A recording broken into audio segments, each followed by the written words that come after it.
The Texas Longhorns going to have to wait another week to play a game. Plus, we have some incredible finishes in the NFL, and Tiger, he found himself in some trouble at Sunday at Augusta. This is the 1-0 Sports Show. Texas finally 1-0, finally riding for the brand, although Tom Herman did say they were 1-0 10 times last season. Feinbaum, I'll give him like half a point. Dude, you like Feinbaum way too much. Yeah, all right. I'm like you're I'm the Feinbaum of this show. By the way, that looks Ohio State. Is that an omen? Give me that Longhorn hat. Oh man! Hook him, baby. All right, he's pulling the torso.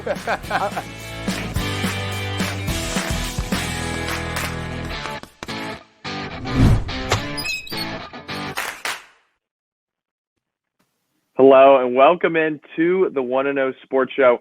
I'm your host, Thomas Fitch, joined alongside our analysts, Clark Dalton and John Kelly. Now, obviously, the big news of the week is the fact that the Texas-Kansas game has been postponed this Saturday. Big 12 said that Kansas didn't have enough players to field a team with COVID and injuries, so that game will be postponed till December 12th. So Longhorns will have to be waiting till next Friday against Iowa State to take the field. We'll talk more on that later, but first, let's get started with some who's hot and who's not. And Clark, we're going to go ahead and start with you. Who's hot? Oh, I'm licking my chops on this one because I have a good who's hot today. It is the Heisman race. This is one of the most exciting Heisman races in a long time. Usually at this point in the season, there's a favorite who starts to pull away. But I think we have four possible players who could win it this year. Mac Jones is excellent. Kyle Trask at Florida is starting to heat up. He had 6 touchdowns against Arkansas. And then we have the possible number 1 and number 2 draft pick in this year's draft if they come out, Justin Fields and Trevor Lawrence. It just shows so much talent at that quarterback position this year in college football. And they're playing at an extremely high level, continuing to push the boundaries of what's possible at this position. And I think it's going to be one of the best finishes in a long time. All right, so I got to ask y'all, and John, we'll start with you. But right now, you mentioned a great Heisman race. John, who is your Heisman favorite at this point in the season? Right now, Mac Jones is my Heisman favorite. He has 16 touchdowns this season, only 2 interceptions and more than 2,000 passing yards. I don't see Kyle Trask getting it just because in the SEC, Alabama pulls more weight, and I feel like the voting committee would much rather vote for an Alabama quarterback. And I don't see Justin Fields getting it because, as we'll talk about later in the show, I think a certain defense out of a Midwest state is going to ruin his chances of getting a Heisman. Yeah, I know you were very excited to talk about Indiana. Clark, who do you think is leading the pack right now in the Heisman race? Although Mac Jones and Trevor Lawrence have been great and Kyle Trask is starting to heat up, I'd have to go with Justin Fields. He's been tearing through the Big Ten so far this season, and I know John's shaking his head there. But look, the accuracy he's throwing the football with is unprecedented. He's barely throwing incompletions. He has 7 total on the season thus far. And Justin Fields is starting to get better at reading defenses, and I think he's recognizing them at a rate that's so impressive that no one's going to be able to stop him in the Big Ten. Well, we'll certainly see what happens. And we're going to have a lot more debate on Ohio State, Indiana coming up in the show. But John, let's get to you. Who's hot? My who's not is we're switching to esports a bit here. The professional Counter-Strike global offensive scene. During this pandemic, a lot of people have been returning to their roots, playing video games. Several times since March, the total players at one time playing Counter-Strike have topped 1 million several times. And this past month, the Blast Premier Series, one of the premier esports events, got over 500,000 viewers in total. It's a great time to be a Counter-Strike fan. Great time to be a Counter-Strike fan, indeed. Clark, let's get to who's not. Who's not hot for you? All right, this is a painful who's not for me because it's a personal favorite of mine. My Denver Broncos, they're awful this season. They're 3-6, and it's been 4 years of pain at the quarterback position. Drew Lock has really struggled this season, and it's just frustrating because it's this continuation of John Elway missing at the quarterback position. He chose Brock Osweiler over Russell Wilson. He chose Paxton Lynch over Dak Prescott. He refused to trade up for Deshaun Watson or Patrick Mahomes in the 2017 draft. He passed on Josh Allen in 2018, and you can see Denver suffering from it. John, they seem to have this mentality where let's hope we can get a veteran quarterback in free agency, but it's not going to work that way every year. And now it's starting to affect the whole team as well. The defense is corroding like a rusting bicycle in the rain. Phillip Lindsay's not being involved in the game plan for some reason. And there's just this high level of dysfunction. And it's extremely frustrating because in this division, all the other teams are trending in the right direction. The Chargers look really good with Justin Herbert. The Raiders are a playoff team possibly this year. And we know Kansas City is going to have a shot at the Super Bowl every year as long as Patrick Mahomes stay healthy. So I don't like the way the Broncos are heading. And this is the first time since the 1970s the Broncos are going to have 3 consecutive losing seasons. Yeah, well, as a fan of the Washington football team, Clark, I can sympathize with any kind of franchise having problems. John, who's not for you? I know it's a different kind of football team. Is that right? Yeah, different kind of football team, but equally close to home. The Croatian national football team, my favorite. Just 2 years ago in 2018, World Cup runners-up, second place, lost to France.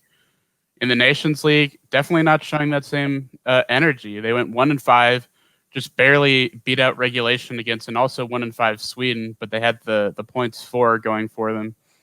It's just been difficult, especially with coronavirus. Top players like Luka Modric and Ivan Perisic haven't been playing as much just because they've been saving themselves for their professional teams.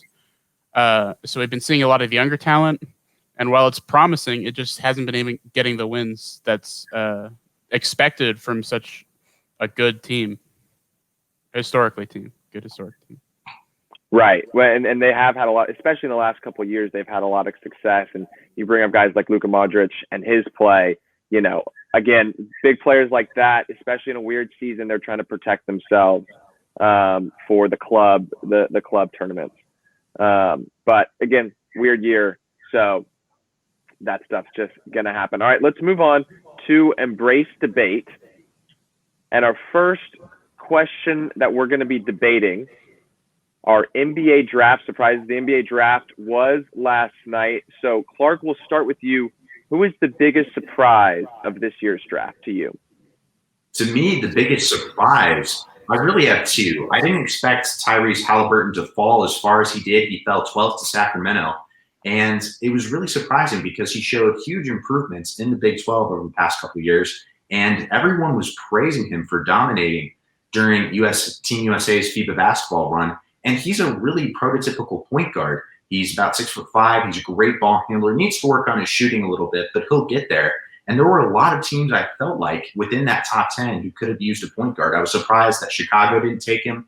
A lot of people felt like the Knicks needed a guard, but they took Obi Toppin instead, which is understandable because he's a pretty good player. But this is a point guard driven league, and you need someone who's that distributor who can get into the lane in order to become a team that can contend in the playoffs. And then another interesting tidbit about this draft was this was the first year that Duke, Kentucky, North Carolina, and Kansas in a long time, not ever, but in a long time, that they didn't have a pick in the top 10. And I think that just shows that the game is changing with players like Luka Doncic and Giannis Antetokounmpo coming from overseas, that scouts are not only looking within the top programs in college basketball, but going to places in Europe to look for the best talent. And I'm wondering if it's a trend that's going to continue. Yeah, it's international players. And then it's also just the fact that a lot of times you get a guy like Anthony Edwards who goes to Georgia, not a super competitive program, but goes there for 1 year because he knows he's going to have a high draft stock. And I mean, we saw that with Ben Simmons. We've seen that Markelle Fultz. A lot of players will go to schools that, not your Kansas, not your Dukes, one and done, and then they get a top 10 draft pick. John, who was the biggest surprise for you? Biggest surprise for me was that teams decided to pick players like Patrick Williams and Isaac Okoro ahead of Obi Toppin, Denny Avdija, and Tyrese Halliburton. I mean, don't get me wrong, they're excellent players and have a lot of potential, but these other guys definitely have a lot more current production levels over the other two. And that just really surprised me overall that teams were more valuing potential over the production. Yeah, and the draft process, obviously, as always, is a hit or miss game. And the Knicks for sure are hoping that they've finally gotten a hit with Obi Toppin. He certainly looked good at Dayton. Let's move on to our next topic. We touched on the fact that the Texas game was postponed this week, on top of tons of other postponements. We're probably over 50 postponements on the season. But as we get to the end and teams run out of bye weeks, there's going to have to be some scheduling nightmares. So, John, we'll start with you. Do you think the college football can finish its season? I think it will eventually, but there'll definitely be some rocks in the road. And I think it definitely adds to the questioning on why the NCAA didn't decide to change the format of the playoffs this year. I mean, we knew they were going to have these scheduling issues. It was inevitable with just the fact that these are college students. You can't quarantine them, or quarantine every single college football player over the 100, however many schools in the CFB there are. But this should have had an expanded playoff format to where you don't have to worry about if, when it comes down to the wire, COVID scheduling will keep a team out of the top 4. Clark, what do you think about that? I'm an optimist that this season will continue. And John Kelly is out here speaking the truth about the college football playoff. This was definitely the time to expand it with all the uncertainty this season and it not being fair if a team, let's say Oregon has a game that's canceled, but they still go undefeated and they miss out on the top 4 just because of some virus that was out of their control. I think they will finish the season, but it's just one of those situations where football is different than basketball. You can't have a bubble situation in college football because there's so many players, there's so many teams, and it's time for them to really consider expanding the playoff, not just for future years that aren't COVID to make it more compelling, but for situations like this. Yeah, it's a great point. Now, to be fair, there are contracts in place that have kept the college football playoff from being able to expand for the next couple of years. But I definitely agree with y'all. I mean, I've always wanted to see an expanded college football playoff to try to get more teams, and especially this year, and we're going to talk about that in a little bit, get some group of 5 teams to try to have a shot. I'd absolutely hate to be maybe a star player on a team, but because their teammates maybe weren't practicing social distancing, they can't play games, and because of that, maybe they don't get that recognition, don't get the ability to be in that top 4. That'd be devastating to me, especially there's such a short amount of time with college to show that potential. Right, and like I mentioned, we're getting to the point where teams can't afford many more games to be postponed because we've already started pushing games back and back, and so you're just going to have to get to the point where teams might have to forfeit games if we're to the end of the season and there's no way to make up stuff. We'll certainly see what happens. I know we sure hope that we can get to the end of the season. Some not as good news though. Klay Thompson, this was announced yesterday, recovering from his torn ACL at the end of the 2019 season, but it comes out that he has torn his Achilles. Clark, we'll start with you. What are your first reactions, and how does this affect the Golden State Warriors? This is an absolutely devastating injury because Klay Thompson has been one of my favorite players in the NBA always, and the Achilles injury, it's very, very severe. A lot of times you've seen players like Isaiah Thomas, Kobe Bryant, Dominique Wilkins, they'll suffer this injury and they'll just won't be the same player again because they don't have that same explosiveness before. And I think it plays into Klay Thompson's legacy as he gave so much to the Golden State Warriors. And in today's NBA, a lot of players are going out there looking to be that number 1. And Klay Thompson's a rare breed where he was just okay with being the number 2 or number 3 option in Golden State. And there were several times throughout their championship run where he would come in and save them when Steph Curry or Kevin Durant weren't having their best night. Game 6 against the Oklahoma City Thunder in 2016 is one of the first examples that come to mind. He's kind of like Scottie Pippen in a way where it's just that quiet, reserved nature, but he was okay with being the number 2 sometimes and always played that role really well. As for Golden State, it's one of the worst things that could have happened to them before the season because this was supposed to be the year where everyone's healthy and they're going to make their comeback run at the Lakers. And now it's much, much harder to do that. And right now they're trying to make a deal for Kelly Oubre Jr. And Clay is so important to their system because Steph's mainly the primary ball handler guy who shoots off the dribble. Well, Thompson, he shoots more off catch and shoot situations. So it just adds an extra dimension to their offense. And now they don't have that anymore. Yeah, the Achilles injury, I mean, it's just one of those that it's brutal. It's a long recovery, and it's one of those that you never know if you'll ever be able to fully recover. John, what were your thoughts on this? Well, it's really disappointing, especially since it happened during a workout that had happened. Nothing was produced for the team. It was just a workout. But it's really disappointing. When I was doing sports medicine in high school, I saw this all the time when kids would be recovering from an injury, and then they'd work themselves harder, and that could sometimes lead to even worse injuries. And it's just disappointing. It's the sports mentality. I wish it didn't happen. I wish people would be more careful. Of course, Klay Thompson is a star athlete, and we don't know the specific circumstances of what happened. But that mentality can be very dangerous. But I certainly hope that he has a speedy recovery, even though he's out for a season. Yeah, hopefully he will be able to get back and be healthy on the court, because when he is healthy, he's a real fun player to watch. All right, let's move to the NFL, where we've seen some rookie quarterbacks really play some good football this year. Looking at Joe Burrow with the Bengals, you got Justin Herbert with the Chargers, and now Tua Tagovailoa is 3-0 as a starter with the Dolphins. So, John, we'll start with you. But out of these three quarterbacks, who do you think has had the best year so far? I think Tua has. I really wanted Joe Burrow to have a great season, to make that AFC North even more fun. However, that clearly hasn't happened. But Tua's been making great performances, great plays. So out of all the rookie quarterbacks, I think he's the best of this specific class. Clark, who do you think's been the best? I'm going to have to digress here and go with the guy who's picked after Tua in this year's draft. It's Justin Herbert. Justin Herbert almost has 20 touchdowns. He is 19 right now. He's hit the 300-yard mark 4 times this season.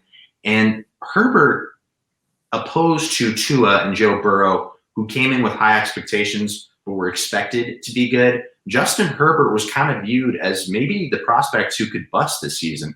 And coming out of college, everyone was questioning his leadership ability. Did he have the toughness to make it at the NFL level? And he's proving everybody wrong, showing that he has the arm strength and the athleticism to be a really good player in this league for a long time. Now, I know the Chargers aren't winning a lot of games, but a lot of them have been close. And I think if they can start to turn it around, Justin Herbert's going to be a guy who's a centerpiece for them. Yeah, he has looked really good. And John, to your point, I mean, Tua's played really well, and not just the fact that he's 3-0 as a starter, but a lot of people questioned his decision to leave college early. Everybody was wondering, was he going to be healthy? But so far, he's looked really healthy. Kind of hard to say which of these three. I mean, obviously Burrow has looked pretty good in Cincinnati as well. So time will tell with these quarterbacks. I would say it's too early to call any of them a bust. Anyways, that's all we have right now. But after the break, we are going to be talking about Texas football, about the postponement, and about all of the head coaching rumors that have been floating all around Austin. Stick around. You don't want to miss it.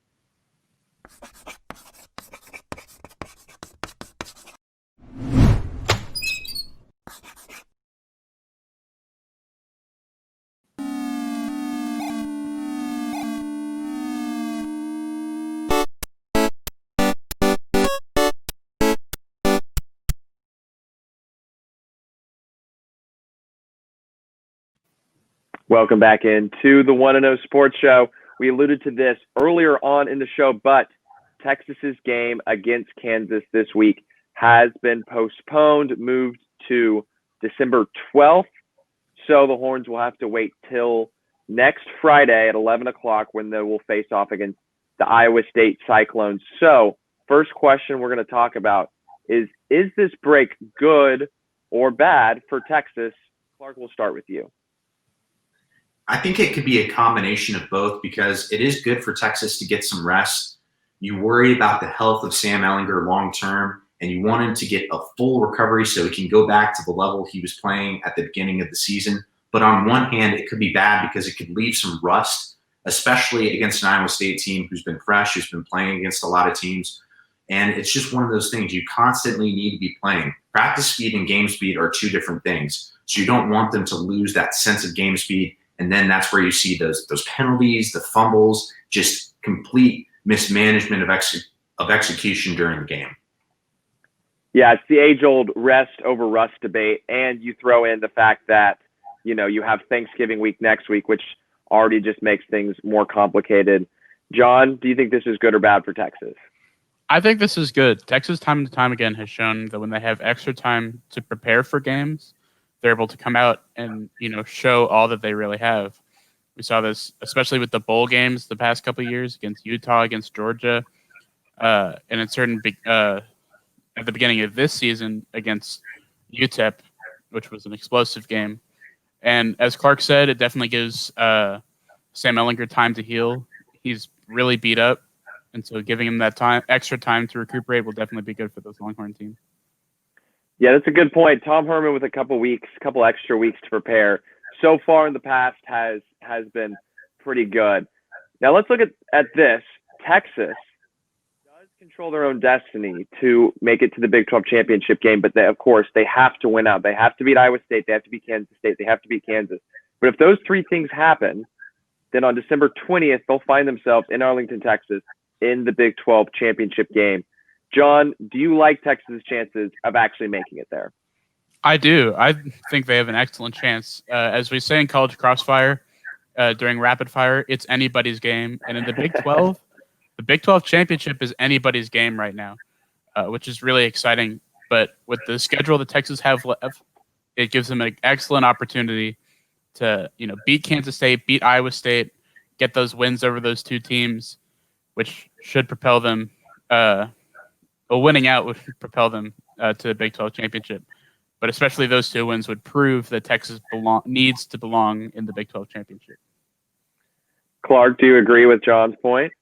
Absolutely, I agree with John's point. I'm an optimist about their Big 12 title chances. There isn't a clear frontrunner in this conference. We've known that since the beginning of the season. When ESPN had their FPI 20,000 simulation conference thing, whatever you call it, at the beginning of the season, the Big 12 was the hardest conference to predict. But that being said, even though Texas had a little bit of a rough patch at the beginning of the season, I'm seeing improvements from this team. You're starting to see them gain some confidence and sort of using that frustration they had to really, really focus and zero in and say, hey, wait a minute, we're not what we were last year, which is a team that just slipped and fell down at the end of the season. We're going to catch on fire late in the season. We're going to keep fighting every single game and show you that we can win this conference. Now, one of the big games this weekend that could determine who Texas would be facing, depending on if they win out, is Oklahoma State in the classic Bedlam game.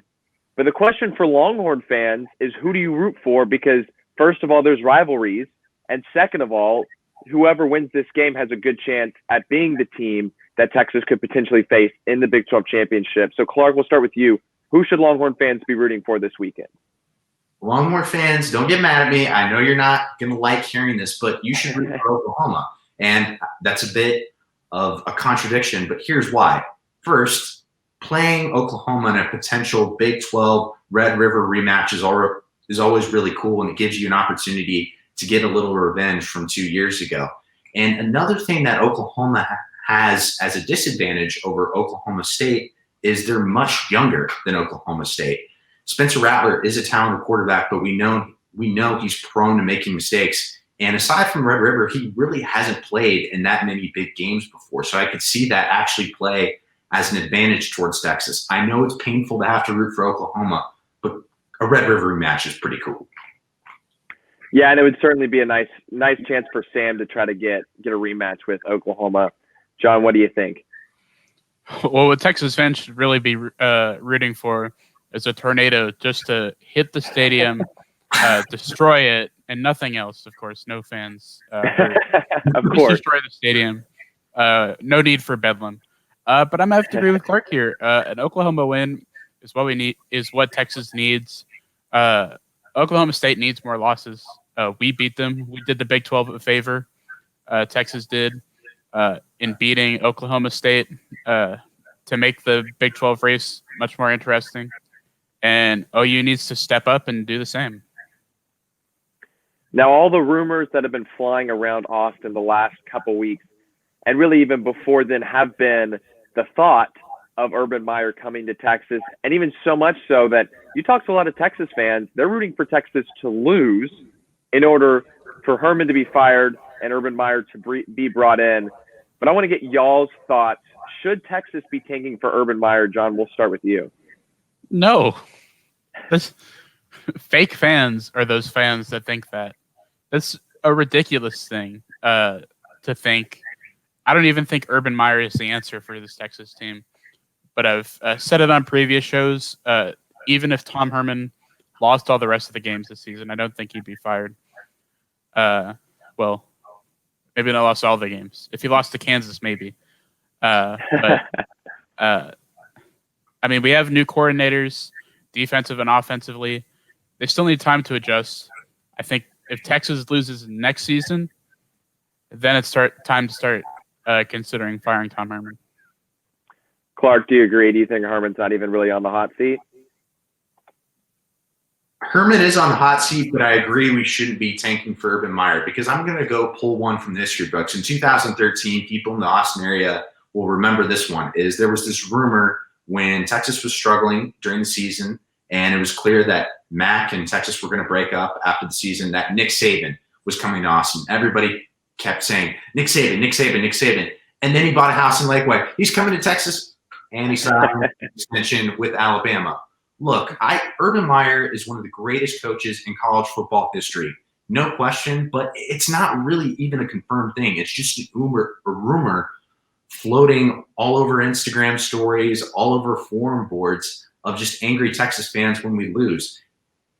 And Urban has a lot of health considerations he has to think about if he wants to coach again. He had heart problems at Florida, and he had that common cyst problem that he's had throughout his career when he was at Ohio State. So even though he loves the game of football, does he want to go through the health problems that he dealt with when he was coaching? And look, I know it's been frustrating, some of the things that have happened with Tom Herman, but let's try to make it work and see if we can get this program back on track. John, do you have another point? Yeah, I just want to say one more thing. The way Texas fans have been treating Tom Herman is disgusting. I know everybody jokes about Texas is back, but Texas is back. Everyone is talking about Texas since Tom Herman has come here, put new life into the program. Texas fans should be thanking him and embracing him for what he's done. Texas was in the gutter since 2010. Tom Herman brought this team back to life. We're ranked pretty constantly. I mean, not always, but pretty constantly. He brought this team back from the dead, and we should be thanking him for that. I mean, maybe at one point it might be time to go and bring another coach in, but the way people have been treating Tom Herman is just, it's not good. I've got another Clark, point. do you have a counterpoint? And it's not really a counterpoint necessarily, but I think John's bringing up a good idea here. Is Texas fans are so used to the rich tradition you had in the 2000s when you had it when Darrell K. Royal was here. And when they're not 10-2 every year, that can lead to some frustrations. But there is a bright side to this. Tom Herman's never lost a bowl game during his time at Texas.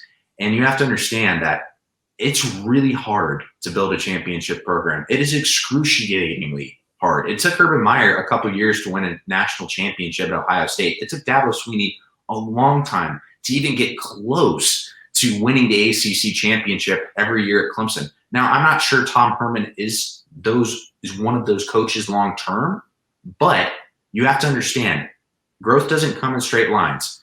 Sometimes there's going to be years where you're not as good because you lose players. And last year we saw that was the case. There were so many injuries on that team. They could have been much better had they been healthy throughout the season. And it's not like we're losing games by 40 points. The games we have lost, it's only 6 or 7 points. The team is showing great effort on the field, and they're showing improvement. So there's the possibility that they can still turn this around and get headed full speed to where they want to go. Yeah, those are good points. And another thing that'll help Herman is the fact that there has been some recruiting momentum. You bring in the 4 stars that Texas has gotten: Byron Murphy, Terrence Cooks, Maurice Blackwell. Big 4-star additions, and just big because it had been a while since Texas had actually been gaining recruits. There have been a couple of decommits over the fall. So now you have 3 commits in the past couple of weeks. Clark, we'll go back to you. How much is this going to help Herman with the fans, with the boosters especially? I think it's really big because we always focus on the offensive recruits because offense sells tickets. It's what makes SportsCenter top 10s, but defense wins championships at the end of the day. And if Chris Ash is going to be successful as a defensive coordinator at Texas, we need strong linebackers who can stop the run. And Texas, getting some recruits at the linebacker position, especially 4-star recruits who can come in, develop, and become good players, is huge for the team. And it just makes that defense even stronger, especially when Joseph Asai and Juwan Mitchell leave eventually. You have players who can learn from them and fill that role. John, what do you think? How big are these recruit ads for Texas? It's big. In my mind, recruiting is like betting on the future of this team. And the fact that we're getting a lot of good recruits, it proves that people believe that they can add to this Texas program. The coaches believe that the future of this program is good, and they're able to, convince recruits that that's the case. And I think it's good all around for this Texas team. Yeah, well, speaking of momentum, we're going to hope to keep this momentum that we have going on in the show. After the break, we are taking questions from you, the questions that you sent in. We're going to talk about them, answer them. Plus, we have all sorts of crazy plays and college football predictions. So stick around. You don't want to miss it.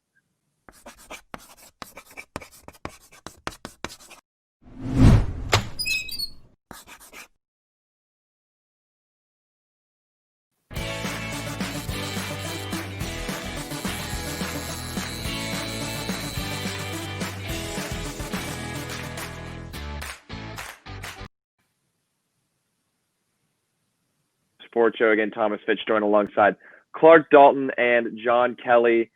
And this is the part that we know you tuned in for because you sent us questions, and we're going to be answering all of your questions. So our first one comes from James Boswell at James G. Boswell 17.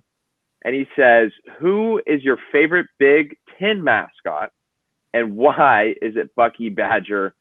Clark, we'll start with you. Who's your favorite Big Ten mascot? Bucky Badger is definitely a classic, but I love Brutus just because I think it's ridiculous that it's a poisonous nut who's a mascot in college football. It just seems so silly compared to all the other things you usually have. Like usually you see something like a tiger or a bear. It just makes it so different and adds to the identity of Ohio State football. That's true. And the Big Ten does as a whole do a good job of kind of getting away from the cliche mascots. For me, it might be Sparty. I mean, obviously Bucky's a classic, but it's hard to get more classic than Sparty. He's cool. All the Spartan stuff. He gets to have the little sword. I think that's pretty cool. John, what do you think? And I think I can guess what you're going to say. It's not what it's not what y'all guys think. Other picks I might make in the show make you think I'm going for a certain crimson and white team. Mm-hmm. But on Clark's note of mascots that are kind of out there, I'm going to have to say the Boilermaker Special. It's a freaking train as a mascot. That's insane, and I love it. That's a good answer. I was expecting the Hoosiers, so that's a good little change up on us. Next question comes from Adam Ogburn at Ogburn00. 2-part question. Says, is this a year a group of 5 team finally makes the playoffs? And is Indiana for real, or does Ohio State expose them this weekend? John, we'll start with you because I know you're all over that second question. I think possibly a group of 5 team can finally make the playoffs. But it's uncertain. There's a lot of shakeup in the college football playoffs at the moment. But on that second question, is Indiana for real? Absolutely. I don't think Ohio State is a great team. Don't get me wrong. But what we've seen out of this Indiana team with Michael Penix Jr., over 1,000 passing yards. He's really been performing. And the defense, we saw them hold Michigan State to 0 points last week. And they've just been getting better. Obviously, there was a really close game in the first game of the season against Penn State. We've since learned that Penn State is absolute garbage. But their defense has just been getting better. And I think it'll definitely prove a challenge for Justin Fields up there in Ohio.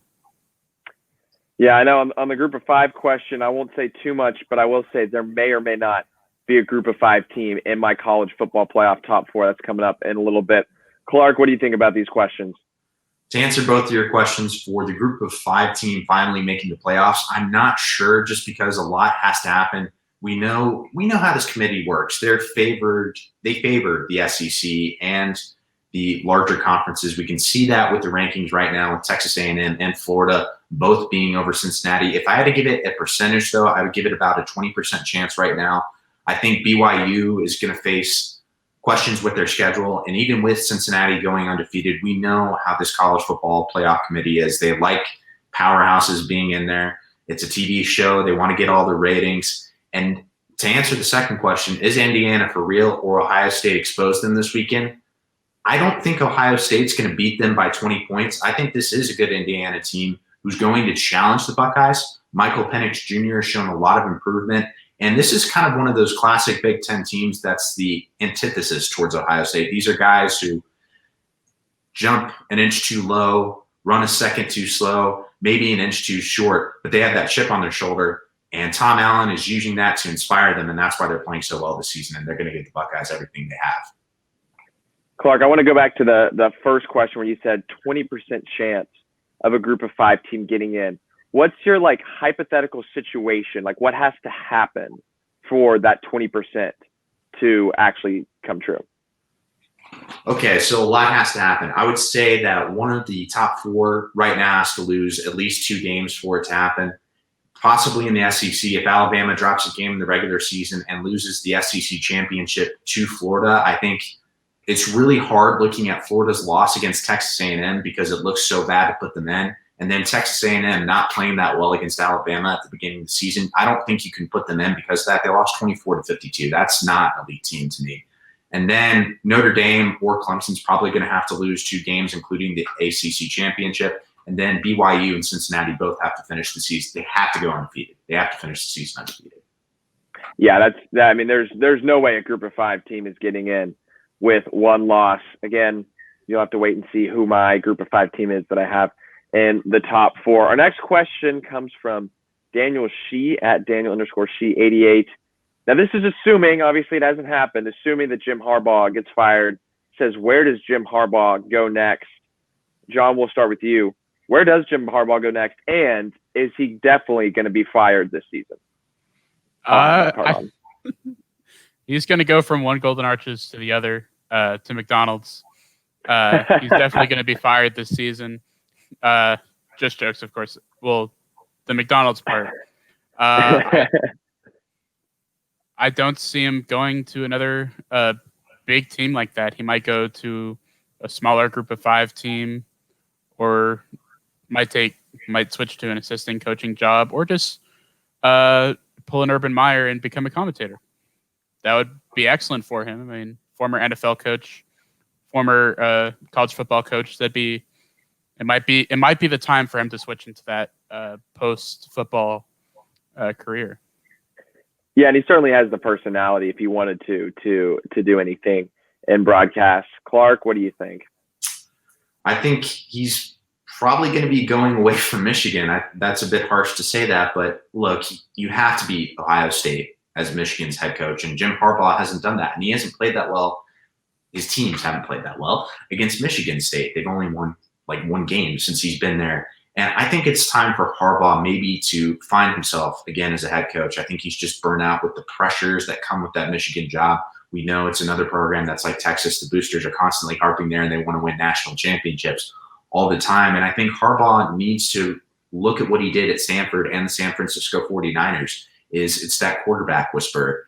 When he had Andrew Luck, he was successful. When Colin Kaepernick, at the beginning of his career, was one of the best quarterbacks in the league, they were competing for Super Bowls. And I think the thing that Harbaugh needs to work on is maybe not trying to make, don't get me wrong, rivalry games are a big deal, but not putting too much pressure on his team. We saw that with San Francisco. They struggled against Seattle in the playoffs, and it's going to end up being his downfall at Michigan.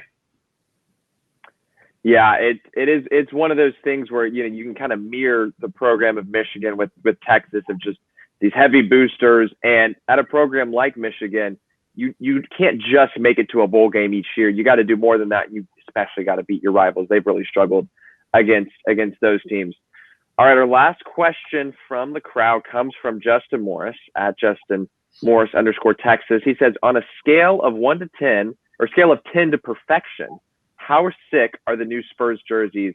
And let's go ahead and check out this video of the Spurs jerseys. Hallelujah.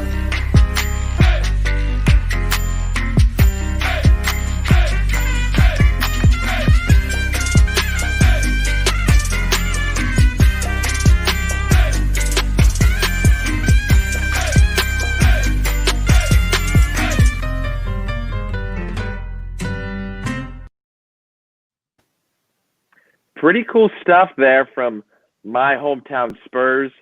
But Clark, we'll start with you. Scale of 10 to perfection, what are you giving these jerseys? Before I give my score, nice video editing by the Spurs social media team. Mm-hmm. I like the music in the background. They got some nice shots of the players. To me, I would give this jersey a 10. And what's funny about the Spurs is they're known for being a franchise that's not built in flash, is all these city edition uniforms in the NBA, they have 5 different colors on them, 45 different patches. But the Spurs are actually still pretty simple. Even though you have the 3 big colors in the middle, it's a nice mix-up, and it gives that classic Spurs look. Great-looking jersey. So would you give it a score of perfection? Nothing's ever perfect, so we'll give it a 10. There you go. John, what do you think? I definitely like these jerseys. I think we're going to talk about our favorite city jerseys later on. We are. And these jerseys were definitely right below my top pick. I was contemplating. I definitely think they're really good, really perfect. I think they're perfect. They're really good, but not my absolute favorite. But they're still really good, and they'll be really good to look at next season. Yeah, as a Spurs fan myself, I don't think I can give these things anything but perfect. In San Antonio, we've been asking for the Fiesta jerseys for forever, so it's very exciting that we have it. But John, as you mentioned, we are going to be discussing our favorite city jerseys in a little bit. Plus, we have college football picks. Talking about perfection, we're trying to have perfect college football playoff picks plus spread picks for the weekend. So you're going to want to make sure you stick around because there's some exciting stuff coming up next.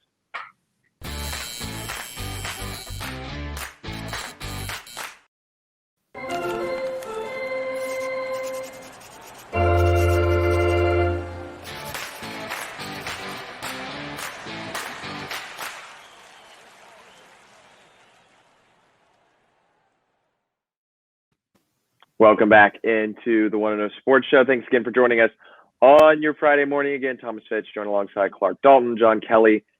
We are to What's Trending. We are looking at what's been trending in the Twitter sphere and the Instagram sphere, Snapchat sphere, TikTok sphere, all of the cool spheres. We're looking at all the exciting highlights from this past week of sports. And first off, with thumbs up, thumbs down, we're going to go thumbs up for this Cardinals Hail Mary play. Let's go ahead and take a look at this. You may have already seen it, but watch this. End of the game, Bills, Cardinals, and watch this catch by DeAndre Hopkins. May have to get another look at that. In front of 3 defenders. Just incredible pass by Kyler Murray. Clark, what are you thinking about this pass?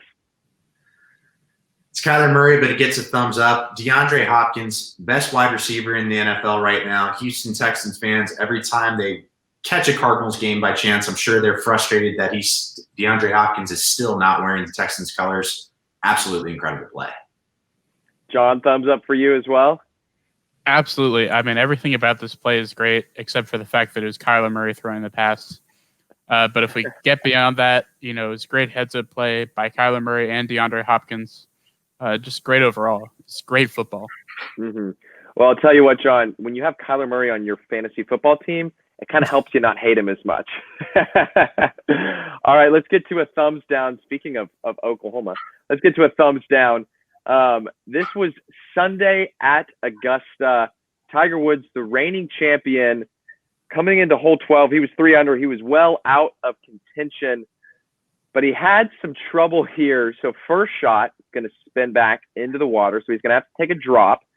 On the drop, this shot, it'll land on the green, but too much spin there, and it goes in the water. So if you're counting shots, with this one going in the water, his next shot would be his 5th. Again, par 3, his 5th shot. This one goes over the green, into the bunker. 6th shot right here, over the green, back into the water. Remember, this was the guy who won the tournament last year. One of the greatest golfers of all time, if not the greatest. And you can see right up there, putting for a sextuple bogey. That's not a number you hear a lot because it's not a number that happens a lot.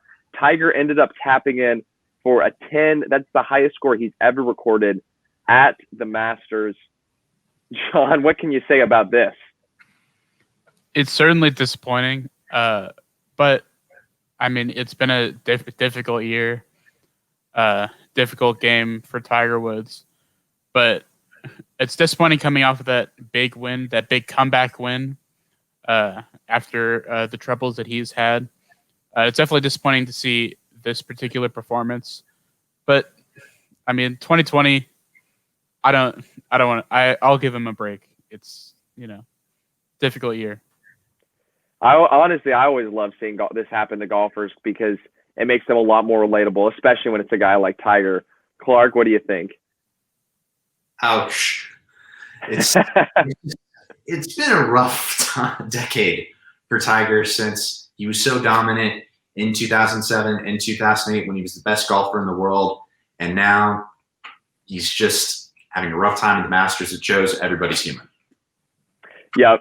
It is a good news that he got that green jacket last year because this would probably be a lot more painful if we weren't talking about reigning champion Tiger Woods, who just had a 10 on a hole. Anyways, let's get to some thumbs up or thumbs down. We'll get your opinions on this after we watch it. This first one, Jameis's warm-up moves. I tell you what, it's hard to watch this guy, anything he does, and not laugh. Some Dak Prescott, little hip action. Clark, thumbs up or thumbs down? I'm going to have to go with a thumbs down on this one just because it looks like he's trying to accommodate for us not having Dak Prescott's signature warm-up dance where he's thrusting the hips all over the place. Jameis is just kind of doing this shuffle thing with his feet. He looks like a little kid now at an elementary school dance who's just like learning his groove, trying to learn the rhythm. It is pretty funny, but like for warm-up, Jameis, come on, let's get some 5-step drops and 3-step drops. John, thumbs up or down from you? It's a thumbs up for me. I mean, the man's just trying to have fun. Can't fault the guy for that. It definitely looked like he was having fun, and it gave us a laugh. So, gave us a laugh. He's getting loose in the process. He's going to be starting next week for the Saints. All right, next, thumbs up or thumbs down. Justin Herbert, we talked about him earlier on the show, the rookie for the Los Angeles Chargers, got a haircut this past week. And check out this haircut. He went from flowing hair to a buzz. So, John, is this haircut a thumbs up or a thumbs down? I think it's a thumbs down. That is quite the transition. It could just be a result of those two photos were definitely shot in different light with different cameras. The first one definitely looks a lot more professionally, looks a lot more cool. Second one, he looks like a deer in the headlights. But I mean, he had such an iconic look, and to shave it off, I don't know. Definitely feels better in the helmet, though, having played football with both long hair and short hair. Short hair is so much better. That is absolutely right. I'm gonna give it a thumbs down. He kind of looks like a middle schooler with that haircut. Clark, you agree? Thumbs down. How could you do this to my fantasy quarterback? If you're gonna, I'm a short hair guy myself, as Everybody who's watched the shows for years knows. But if you're going to cut it, at least shave it. He had so much hair. And then when it's short, you can grow it all back. That's Justin Herbert's signature. Come on, Chargers. Why'd you do that? Yeah, certainly an interesting cut. All right, let's get to our favorite new NBA jerseys. We talked about the Spurs jerseys, but there were a ton of new City Edition jerseys that have been released over the past couple weeks. So, Clark, we'll start with you. Which has been your favorite of these new jersey releases? Although I do love the Spurs City jersey, I wanted to go with something different for this segment. So I actually went with the Golden State Warriors, and here's why. It's a throwback back to that 2008 playoff run they had against the Dallas Mavericks when they were the number 8 seed and they were led by Baron Davis in that upset. And you can use this as a little trivia question because this is the way you catch bandwagon Golden State Warriors fans. It's holding them accountable, saying, hey, when did the Warriors wear this jersey? And most bandwagon fans will be like, that time Kevin Durant hit a three-pointer in a game, and then give him the little trivia about Baron Davis back in the day. Oh yeah, classic, good throwback to Oakland. John, what have been your favorite NBA jerseys? My favorite would have to be the Arizona jerseys. While the San Antonio does a good job of representing the city of San Antonio, the Arizona jerseys I feel like definitely give like that Arizona Mesa vibe. The little bit of Native American influence, and I love it. It looks great, and it'll look great on camera. Yeah, it's a good case of being creative while not trying to do too much. And Clark, you brought up earlier, some of the teams maybe try to do too much, and you get all these different colors. But you're right, the Suns did a good job, and Oakland also went with like a simplicity kind of throwback. But both of those really good answers. We'll see if we can agree on this next topic, though. Let's get into our college football playoff picks. And Clark, we'll start with your top 4 right now. Who are you putting in your college football playoff? Okay, so I'm looking at this like I'm trying to pick by the end of the season. So I'm going to go with Ohio State, Notre Dame, Alabama, and Clemson. I think Ohio State is the best team in the Big Ten. Justin Fields is excellent. Notre Dame, even though there's going to be some questions surrounding that win against Clemson, I think the committee will favor Notre Dame because they know they're a big rating. They'll get a big draw on TV, and they'll want them, and they're playing potentially against an Alabama or an Ohio State. Then Alabama, I think, is the best team in the SEC, even though there's some competition from Florida. I don't think they're going to fall against them. And then Clemson, you have Trevor Lawrence coming back. He's probably going to make a Heisman push and play really well at the end of the season. John, I know you have some disagreements with that. What's in your top 4? My top 4, you're starting off with Alabama, then Notre Dame, then Clemson, based off that win, and probably future wins against Clemson, or possibly in the ACC championship. And then that number 4 slot, bit controversial, I'm going to go Indiana. I mean, this is based on my belief that Indiana will win out and win the Big Ten. They have wins. They had a win over 8th-ranked Penn State. We now know that Penn State was trashed, but we're ranked number 8. A win over number 3 Ohio State that'll drop them out, but it's still a win over a top 4 team. Then a win over 10 or higher ranked Wisconsin when they play them later this season, and then either Wisconsin or Northwestern in the Big Ten championship. Those are strong wins, and I think they're wins that would edge them over a team like Cincinnati, who hasn't played as many top-ranked teams or ranked teams at all, I think. Well, thank you for that intro to my top 4, John, because, like I said, I had to have a group of 5 teams somehow make it into the top 4. But my number 1, again, it's hard to argue against Bama. They've looked really good this season. I don't think they lose out. There's other than the SEC championship game, not another really tough game on their schedule. They've looked too good. They're in the number 1 spot. Number 2, I have Ohio State. As much as I want to see Indiana pull up the upset, I am pulling for your Hoosiers, John. I still don't quite see it happening. We'll be making that pick in a little bit. and it will be a close game, but I don't see it happening. I think Ohio State gets this game and wins out. The only real test for Ohio State will be Wisconsin if that happens in the Big Ten championship game. Number 3, I have Clemson, and my theory here is that Clemson, with Trevor Lawrence back, is going to come in the ACC championship game, take down Notre Dame, and because of that, Notre Dame is going to be kept out of the playoff because coming in at number 4, this team who was there last time I was on the show, number 4, I have the Cincinnati Bearcats. I think the Bearcats are going to find their way into the playoffs, the first group of 5 team. There's even a possibility that Notre Dame loses another game before Clemson, but I believe in the Bearcats. I'm not exactly sure on your point, John, if they haven't played a ranked team. I know they've played teams that have been ranked at some point this season, and they still have number 25 Tulsa on their schedule at the end, plus the ACC championship. But they haven't just won games. They've looked really good, and because of that, I have them in my top 4. So, again, y'all may disagree. Yeah, I know, John, you probably don't love that I don't have Indiana in there, but those are my picks. Hey, I would love it if Cincinnati made it in the top 4. Like, I would not be mad if that happened. I'd be happy. Get a team that's not, destined to be there, or teams that are historically considered favorites. Give me Cincinnati. Give me Indiana. Just those wild card teams. No, yeah. Something different is always good, except for when it's on this show, because coming up next, we have the same thing we always end the show with. We have football spread picks for your weekend coming up.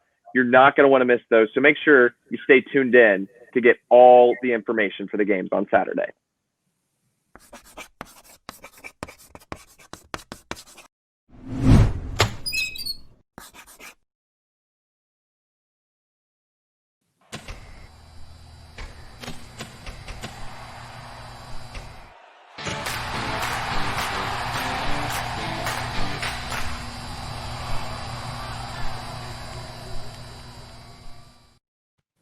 For the last time today, thank you so much for joining us on your Friday morning. Again, Thomas Fitz joined alongside Clark Dalton, John Kelly, and we've reached part of the show where it is time to make our college football spread predictions. So let's go ahead and get started with those. Our first game up, number 1, Alabama, 30-point favorites at home against Kentucky. Clark, we'll start with you. Who do you have winning this game? The Tide rolls over Kentucky at home. Good pick. Look, I said it earlier, tough to beat Alabama right now. They're looking really good. I got Bama too. John? It's all 3 of us in agreement on this one. Alabama. There we go. All 3 Bama. Bama sweep.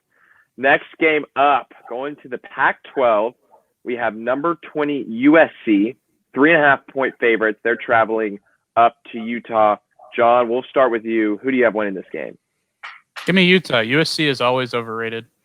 I think the Utah in the past has shown up that they can be real contenders in the Pac-12, and I think this year is no different. Utah will show up USC.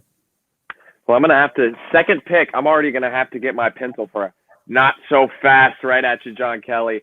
I like USC. I think Keaton Slovis is starting to kind of figure out things there for USC. They had a close game with Arizona State, but a better Arizona State team than I think people think. I got USC winning here. Clark? I'm going to have to agree with John on this one. I don't think USC is clicking just yet, and they had a close game against Arizona as well, and a close game at home against Arizona State. They can't keep doing that, and USC over the past couple seasons with Clay Helton always drops a game early in the season at some point. They did last year against BYU, and they'll drop another game in Utah just against the other team in Utah. All right, next up, NC State hosting Liberty. NC State a 3-point favorite, but Liberty ranked number 21, actually 1 rank ahead of Texas. Clark, we'll go with you. Who do you have in this one? I'm going to take another upset here again. I think Liberty's going to win this one. They're feeling the momentum after getting that huge win in Blacksburg, Virginia against Virginia Tech. NC State's still trying to figure out what they are offensively, if they're a power spread team or team that likes to throw the deep ball. Liberty's taking this one. Good pick. I got the Flames winning big here. I like the upset. John? Give me Liberty. They've just been great all this season, and they're going to continue rolling on down the path. I really thought, John, that you were about to say "Give me Liberty" or "Give me Death." I'm really bummed that none of the three of us thought of that, because that would have been so good. Anyways, next game up, we have number 17 Iowa State, 11-point favorites. They are hosting Kansas State, another big Big 12 matchup. So, Clark, who do you have here? I think Iowa State's going to win this one. Kansas State has really struggled without Skylar Thompson. He's out for the rest of the season.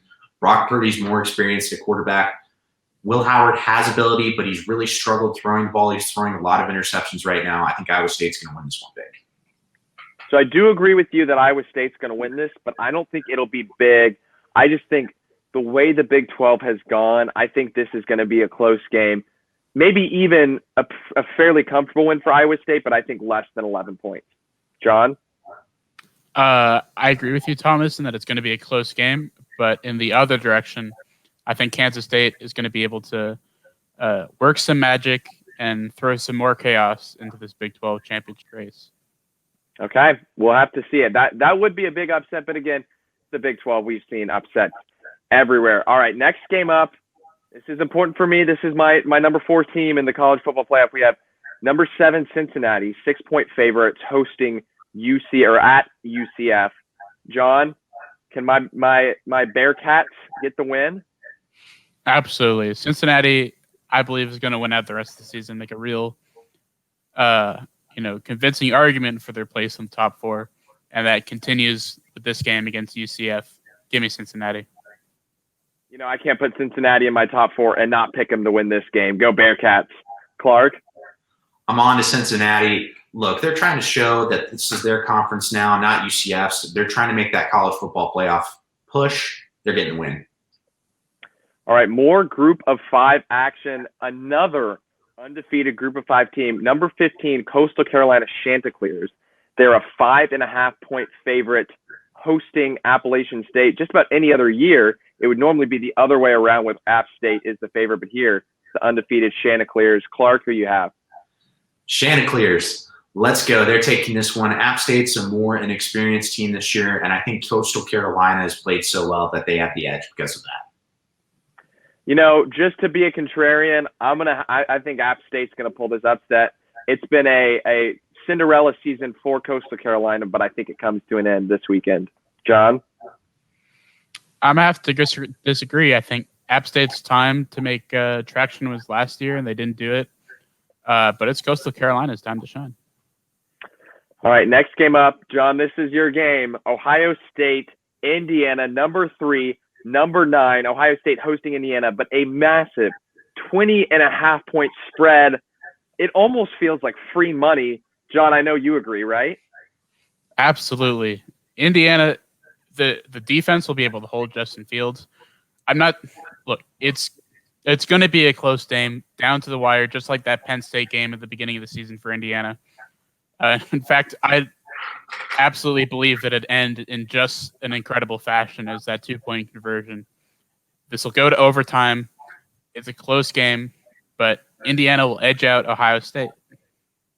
I don't know if I could go that far to say that Indiana wins, but again, I don't think there's any way this isn't a close game, or at least within 20.5 points. That is an absurd spread. I mean, I don't know the stats, but that has to be one of the biggest spreads between 2 top 10 teams, maybe ever.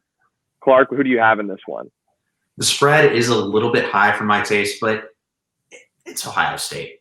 This is the team of the Big Ten. I don't think Indiana has the offensive firepower late in games just to outrun the Buckeyes. They're going to win this one. You think they cover the 20.5-point spread? I think they will cover the 20.5-point spread just because they will have that motivation.